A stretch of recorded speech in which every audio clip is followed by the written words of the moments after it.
स्वागत है आपका टून टेल्स में, जहां हम आपको सुनाते हैं दिलचस्प और प्रेरणादायक कहानियां। आज की कहानी है ईमानदार बाबा की सच्चाई का अनमोल सबक। ये कहानी एक खूबसूरत गांव की है जहां सादगी, ईमानदारी और सच्चाई का संदेश हर दिल में बसता है। तो चलिए इस प्रेरणादायक सफर पर निकलते हैं और जानते हैं कि कैसे एक ईमानदार बाबा ने अपनी सच्चाई से पूरे गांव को बदल दिया। पहाड़ों, साफ बहते झरनों और रंग बिरंगे फूलों से सजा हुआ एक खूबसूरत गांव था जिसका नाम मीडोवेल था। इस गांव के लोग सादगी और आपसी मोहब्बत के लिए मशहूर थे। गांव के बीचों बीच एक छोटा सा मिट्टी का घर था जहां ईमानदार और बुद्धिमान बुजुर्ग बाबा, जिनका नाम हजरत करीमुद्दीन था, रहा करते थे। लोग उन्हें ईमानदार बाबा कहकर बुलाते थे क्योंकि उनकी सच्चाई और ईमानदारी की कहानियां पूरे इलाके में मशहूर थीं।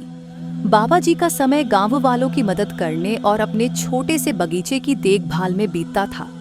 एक दिन एक व्यापारी जिसका नाम जमील था, उस गांव से गुजरते हुए बाबा जी के पास आया। उसने देखा कि बाबा जी अपने बगीचे में फूलों को पानी दे रहे हैं। व्यापारी ने बाबा जी से कहा, बाबा जी, मैं एक व्यापारी हूँ और मेरे पास सोने और कीमती गहनों से भरा एक बड़ा संदूक है। मुझे कुछ दिनों के लिए यह गांव छोड़कर जाना होगा। क्या आप मेरी यह अमानत संभाल सकते हैं? बाबा जी ने विनम्रता से कहा, बेटा, मैं तुम्हारी अमानत की हिफाजत करूंगा, लेकिन तुम्हें एक गवाह को बुलाना होगा ताकि बाद में किसी तरह का शक न हो। व्यापारी ने फौरन गांव के एक आदमी को गवाह के तौर पर बुलाया और संदूक बाबा जी को सौंप दिया।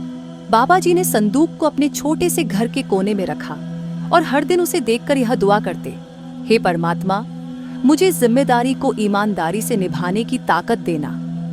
उन्होंने संदूक को न कभी खोला, न ही उसे छुआ।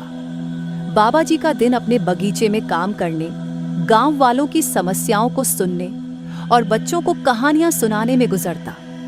गांव के लोग उनके पास अपनी परेशानियां लेकर आते और बाबा जी हर किसी को ईमानदारी और सच्चाई का रास्ता अपनाने की सलाह देते।